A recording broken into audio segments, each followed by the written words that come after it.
जब कौरव पांडवों का युद्ध चल रहा था और युद्ध में सारे कौरव मारे गए, रणभूमि में दुर्योधन पड़ा पड़ा विलाप कर रहा था, रो रहा था।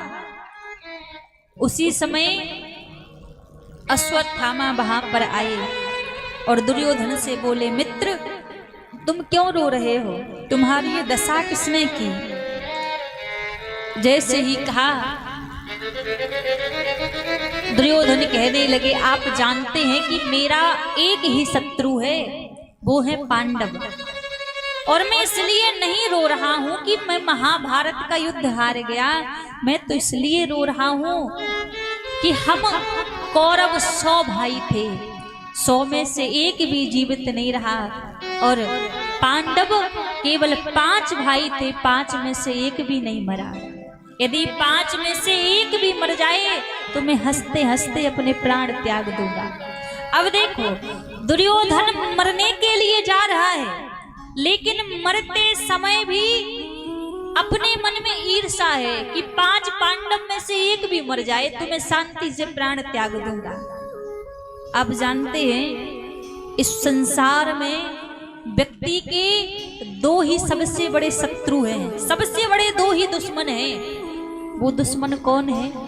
कोई बाहर का व्यक्ति दुश्मन नहीं है, वो 2 दुश्मन हर एक व्यक्ति के अंदर बैठे हुए हैं। वो 2 दुश्मन हैं, एक तो है ईर्ष्या और दूसरा है अभिमान। आप कितने भी धर्मात्मा बन जाना, कितने भी पुण्यात्मा बन जाना, कोई धर्म का कार्य करने में आपके अंदर इतना भाव आ गया, इसको मैं कर रहा हूं, इतने ही भाव से आपका पूरा पुण्य नष्ट हो गया। आपके अंदर यदि भाव आ गया कि इसको तो मैं कर रहा हूं, और यदि किसी दूसरे व्यक्ति के प्रति हृदय में ईर्ष्या द्वेष भावना आ गई तो आपने अपने पूरे जन्म के पुण्य सत्कर्म को नष्ट कर लिया। तो प्राणी के सबसे बड़े ये 2 ही शत्रु हैं, एक तो अभिमान है और दूसरा ईर्ष्या है।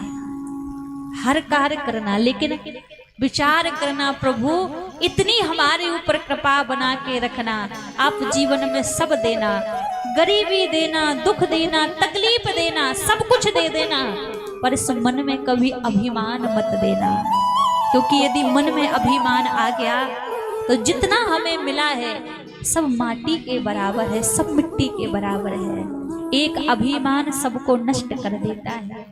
इसलिए कभी भी किसी भी वस्तु का या किसी भी चीज का अभिमान नहीं करना चाहिए।